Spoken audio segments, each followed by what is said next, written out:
Now that all of this is kind of over in the public eye, at least for the time being, I think it's time to review it all and talk about what it actually means. Or perhaps if it means anything at all. Hello ladies and gentlemen, and welcome back to the Tom Dark channel. I'm your host, Tom Dark, and in today's video, we are once again, what am I saying? I haven't done a video about this. And in today's video, we are talking about MamaMax and YouTube. Obviously, you all know what YouTube is. You know, you're watching my video on it right now, so I don't need to give an explanation of YouTube, but who is this MamaMax guy? Who is he, what does he do, and why is he important to today's story? MamaMax is a YouTuber who has been on the platform for much longer than his current fans are aware of, basically because he has changed his entire style of content like 4 or 5 times at least at this point to evolve into something completely new. For a while, he was doing these really chaotic like YouTube edit videos of cancer thrown together, a bunch of memes, and then he started doing Life Sucks, which was this series about struggles in his life. I remember, I think that was the time when I started watching his videos, and then he did hentai reviews back in the day, and eventually he actually did game reviews. I think he did one of Halo, if I'm remembering properly, and now he does videos basically exposing predators in different areas of the internet. The intent with these videos is to be entertaining, to be captivating, to get people to watch them, you know, as with any video, but there's also usually some super important message in there, even if the subject matter is obviously extremely dark, right? His videos are very, very stylistic. They're kind of edgy, and I don't mean edgy in the way that like he uses a lot of dark humor. I mean edgy in the way that he has a very deep voice in his videos. He uses a very kind of dark, like visual aesthetic style, and they kind of have their own thing going on that's very unique on YouTube. It's not for everyone, but his audience is obviously extremely loyal and really loves what he's been doing. He's someone who claims to like hunting bad people on the internet and is a big fan of it, right? He's like an internet, I don't know, vigilante, I guess, if you want to call him that. This is actively what he wants to do with his time. He said to me personally on a podcast, which we'll get into later, but he said to me personally on a podcast that the thing he gets the most out of life with, right, the thing that he enjoys the most is hunting pedos. He said nothing else quite does it for him like punishing evil people. You can make of that message and the sort of vigilante mentality what you will. I think many would call it cringy, but you know what, there's no denying that his videos have had a big impact on YouTube as a whole and are extremely popular for the content that he's doing. He's one of the most successful people in the sort of like horror online investigation space, whatever you want to call that. A survivor of child abuse reached out to me. They say there's a site crawling with predators. You and I are gonna find them, pry them, and them.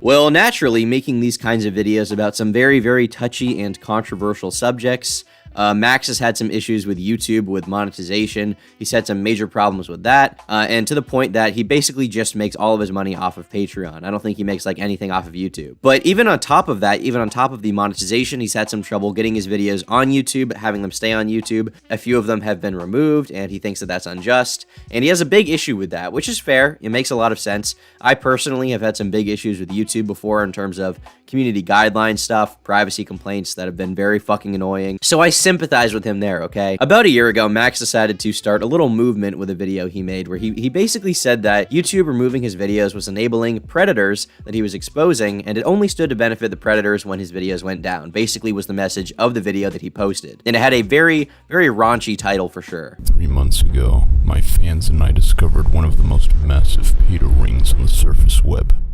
Mobile apps that have been around for years, calling themselves Tinder alternatives for children. And what we saw was the most vile and repulsive shit no human should ever have the displeasure of seeing. We were this fucking close to seeing justice until you single-handedly ripped it out of our grasp. You.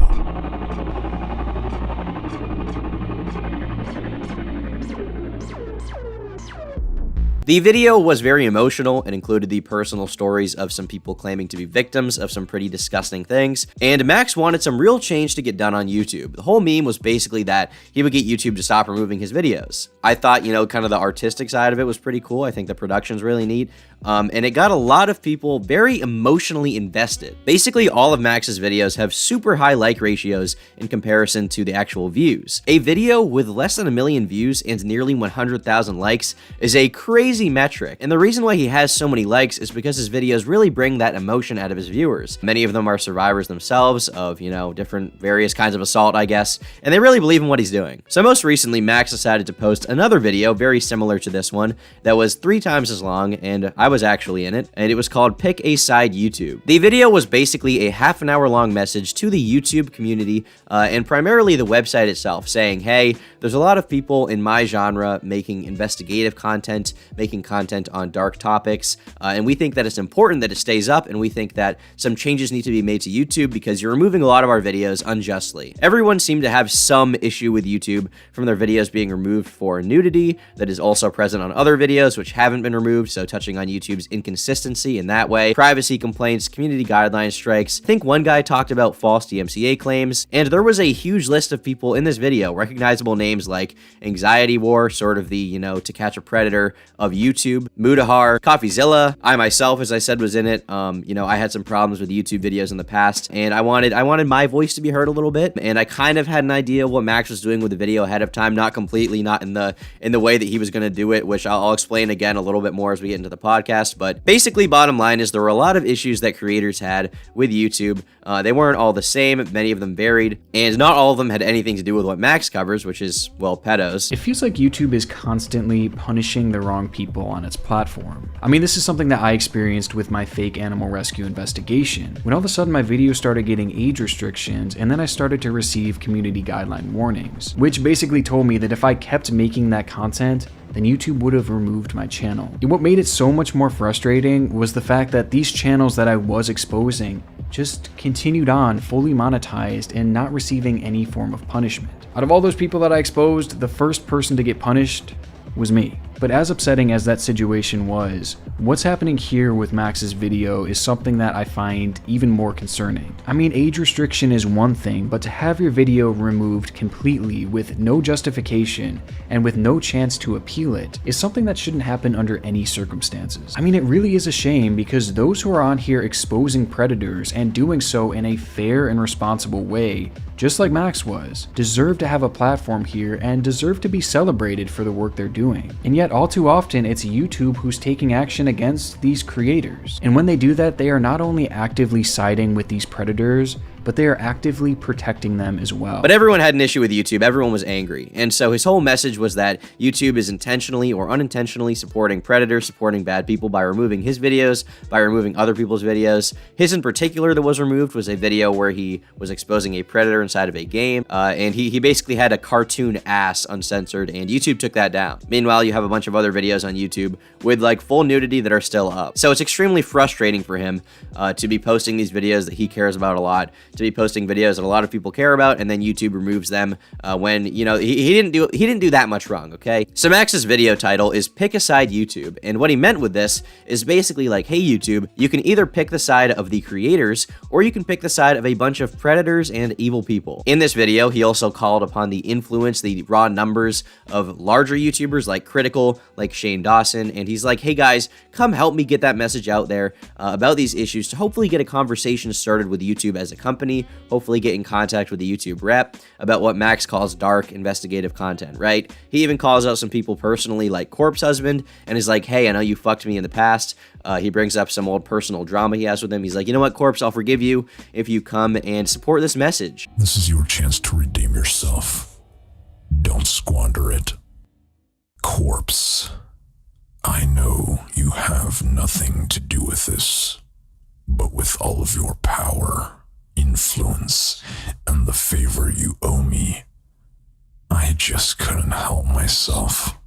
So, remember when you reached out after years of not speaking to me while I was at the hospital tending to my sick girlfriend, and you kept trying to rush me home to do you a huge favor, and then you threw me under the bus for something you did, and at the same time acted like you were taking full responsibility for it. But I let you do it because I thought you were going to be my friend like you used to be, and then you stopped talking to me immediately after you were done using me.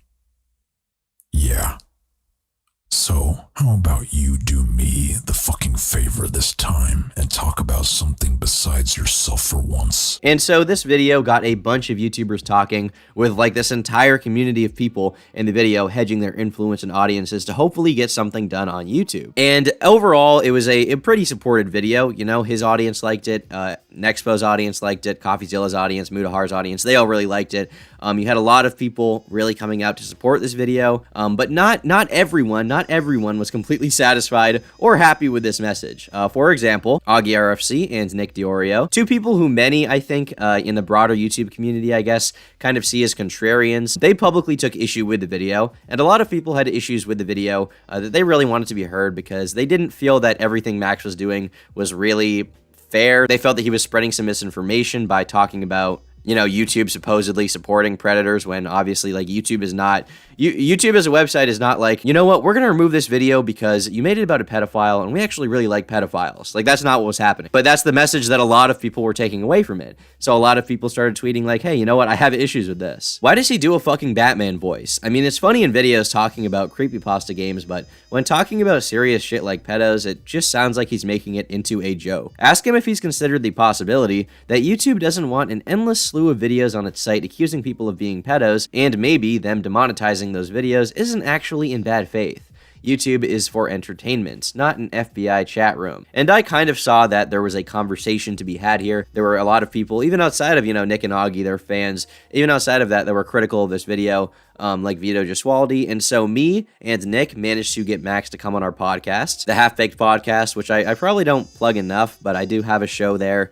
We do like kind of every week. And Max ended up answering a lot of questions for us and pushing back on the criticisms that I had, on the criticisms that Nick had. I was somewhat critical of the video, but I tried to play more of the moderator role, to not go super aggro with it. Nick, on the other hand, I'd say was definitely more aggressive. He had some more problems with it. And regardless of the fact that obviously we had disagreements, I actually thought that it went really well. It was a pretty good conversation. It was pretty productive. Kind of gave us some more insight into how Max was feeling with the video, his intentions, things like that. And Max was able to give, I would say, some good responses to legitimate grievances. I guess, you know, I kind of want to hand it off to Nick here because, Nick, you've been really passionate about it since the video came out. And I think you have some issues with it, right? Yeah, I have a bunch, actually. I was wondering, like, so you're firmly in the position that YouTube needs to, like, make these changes, right? Like, your message is really that middle portion of the video, the front and the end, as far as I'm able to tell, that those exist to, like, get the video viral, right? For the most part, I'd say so. Do you, it's weird. So if your goal is to make, like, a message that can reflect back and, like, actually produce real change on YouTube, why would you go with such, like, an inflammatory hashtag? I don't know, for people who haven't seen it, which is, like, next to nobody. It's pick a side, YouTube. Children are pedophiles. Yeah, so I don't think my video is going to fucking do anything. I want the people I call out in the video to do something because they're the ones YouTube is going to listen to. They ain't going to listen to fucking me. So you think your video is like the first in a domino effect? I was thinking that exact thing. Yes, it was like a domino effect. Steal the words. I'm just trying to get the ball rolling, and I feel like no one's gonna fucking care unless I make it this bombastic, stupid ass thing. So wait, okay, I wasn't expecting that answer. All right. Oh, okay. So what is your primary goal? Is that then? There's no. What's your other? Well, I guess the question is like the next getting at is like, okay, so you want to enact this change. What do you hope is the eventual result of your video? Okay. Of all of this. So I know there's people out there saying I'm doing it to self-serve. I just want my video back up. I don't give a shit if my video comes back up. I mean, they're all, you know, they do investigative stuff, right? People like me, I guess Nexpo, he does it, right? You do it. What's the guy? What's his name? Nick Crowley, right? He makes videos like that. These people are all people making livings on YouTube right now from these videos. And out of like 50, 60 to 100 videos they've made, maybe 2 or 3 of them have been removed, right? So I guess the question is like, I feel like every YouTuber's had to deal with this at some point. Why is this an exclusive problem to dark content creators? And in what way are they really censoring you? It's not really exclusive to us. It is an everyone problem. It's a problem in fucking general. Everyone knows it. I agree. But everyone in this video had like a different issue. Like for me, it was like basically I got a privacy complaint filed on the video, which YouTube Yeah, and they turned that into a harassment strike on my channel. I still have a warning on my channel to this day.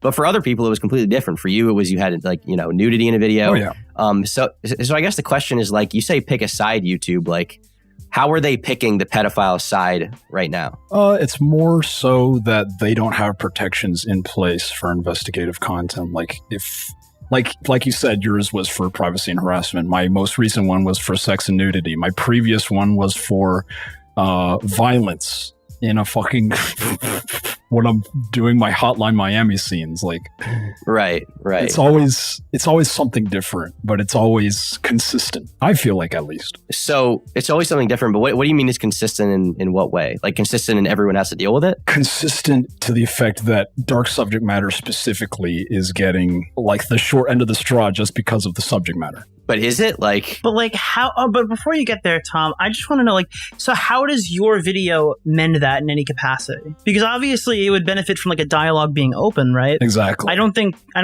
mean, the issue is like my issue with it is you say pick a side, YouTube, but it's like, okay, if they pick your side, what are they supposed to do? Like, what protections would you say are fair?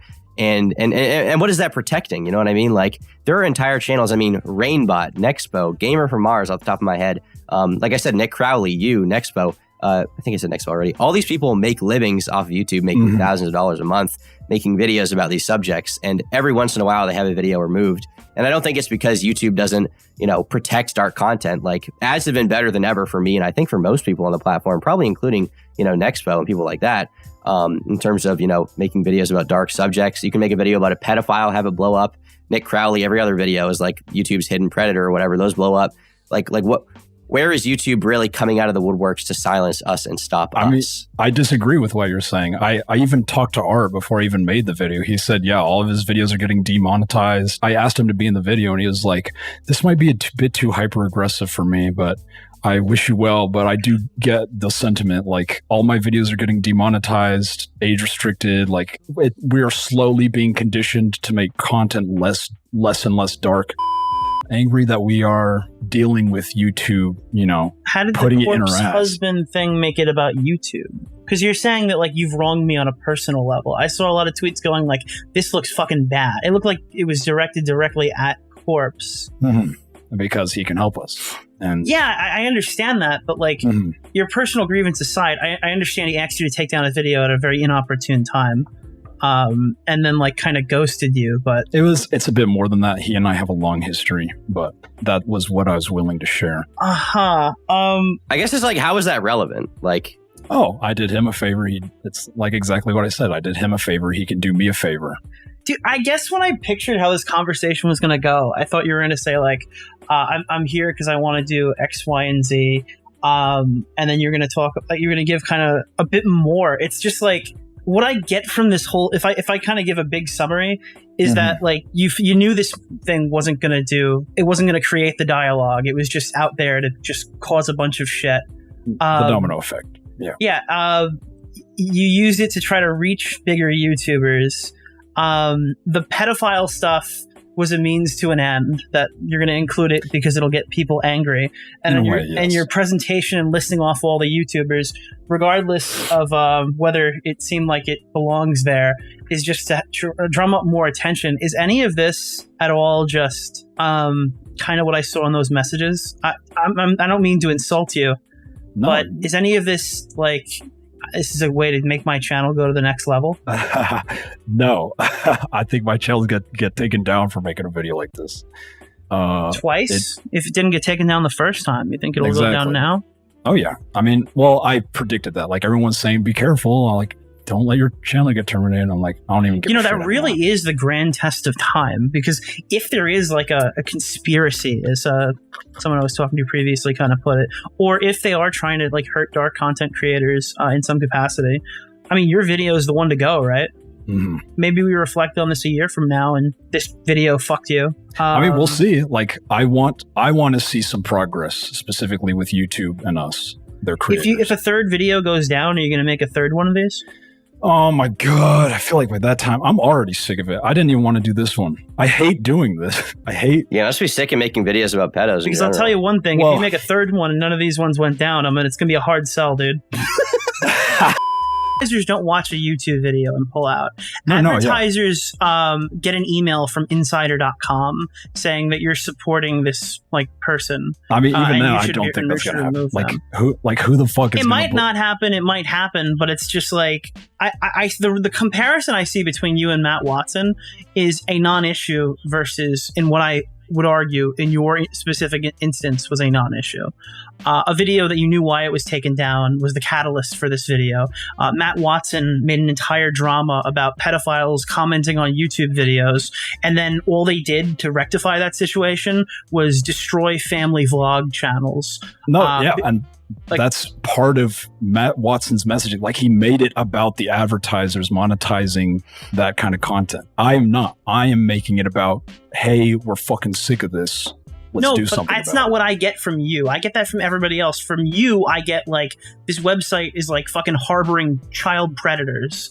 So like that's our disconnect, and that's going to continue to be our disconnect because like the presentation of the video and like the way that you conduct yourself in it doesn't tell me like, hey, I have like an issue that I'd like to talk about. And then in this actual conversation, it seems like that's true. I'd say half true. I mean, I would have loved just to tell YouTube, hey, look, this is what's wrong. This is what needs to be done. That shit never fucking works. Everyone did that with the dislikes. But do you have proof that this method works? Do I have proof that historically speaking, from the last time it happened, it warranted a phone call with Charlie for him to bring it up? Yeah, but okay, so historically, in terms of people bitching, it didn't work with the dislike, sure, but it worked with the check marks. This was like a year earlier. They were going to take everybody's check mark away and rebuild the whole system to be more like Twitter. Everyone bitched, they gave the check marks back, right? No, I have no idea about this. I'm not going to play all of the podcast here, obviously, but I think it was a good conversation that's worth listening to, so you can go check out that episode if you want to. I'll link it down below. But basically, like, we had issues with the message of the video being kind of nebulous and unclear. It didn't quite make sense to me what exactly Max wanted with this video. Even within his video, he didn't quite say what he wanted. He was just like, YouTube can either support pedophiles or talk to me and listen to the issues I personally have with a website. There was this whole message in the video that like this entire genre of content will be going away soon, which I personally disagree with. Like, I've seen the huge resurgence of a lot of these channels that make like horror type videos or videos about serial killers, true crime. That's one of the biggest genres on YouTube right now. And so the idea that YouTube's trying to kill the genre or doesn't give a shit about us, it protects pedophiles simply because in a catalog of 100 videos that someone has, like 4 or 5 had issues and went down or got copyright claimed or something like that. Like, the idea that that is evidence that YouTube supports predators is not something that I agreed with. Max did kind of outline his thoughts in there. He kind of outlined that, you know, the video was more performative maybe than the message completely was, and he really just wanted to get a conversation started so that he could get in contact with YouTube. I think it's really best to listen to the whole podcast to get his whole take on that, in case he feels like I'm mischaracterizing him or anything. But yeah, the podcast definitely is worth checking out if you're interested in the situation.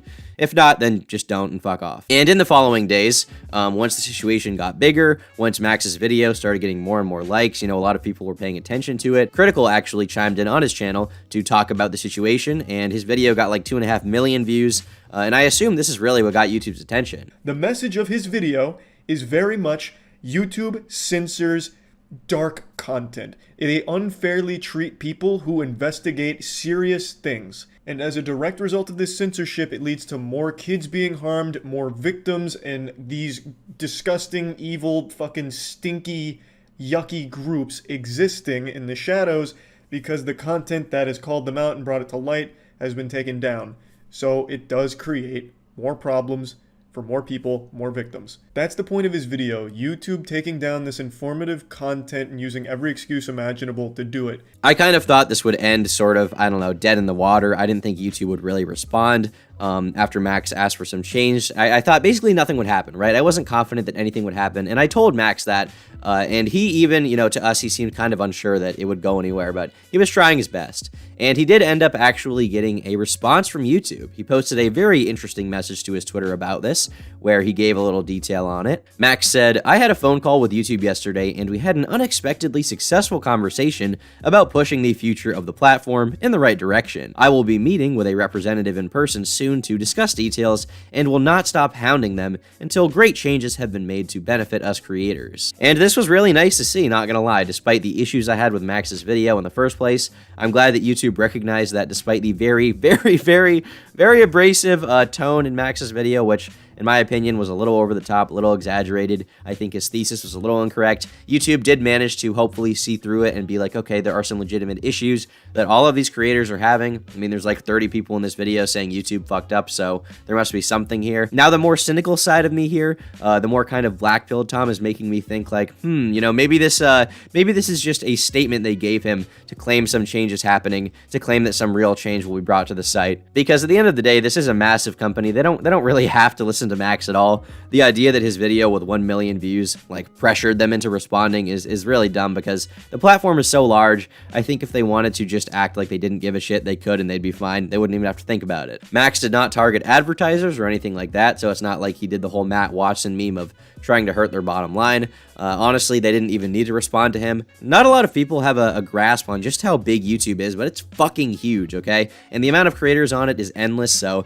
it's not like they need to cater to this one community of friends who have problems with the site. But you know what? I'm feeling nice, I'm feeling optimistic today, so here's to praying that YouTube will actually fix some of the issues that everyone had. Here's to hoping that they fix their broken privacy complaint system so that I can stop crying about my video from like 9 months ago or whatever being removed. And you know what? Just for a positive note, okay? Ending our video on a positive note today. Congrats to Max for getting into contact with the website and hopefully opening a direct line of contact from the YouTube community to the website itself and the gods that govern our lives. Definitely the good ending, if you ask me. So yeah, thanks for watching this video all the way to the end. If you liked it, then leave a like, and if you didn't like it, then just leave a dislike, I guess. If you fucking hated it, leave a dislike, call me cringe, and be sure to leave your thoughts down in the comment section below. It's always good to hear what you freaks and losers and absolute monkeys in my audience have to say. I will see you all in the next video real soon. Okay, see you in the next video. Bye.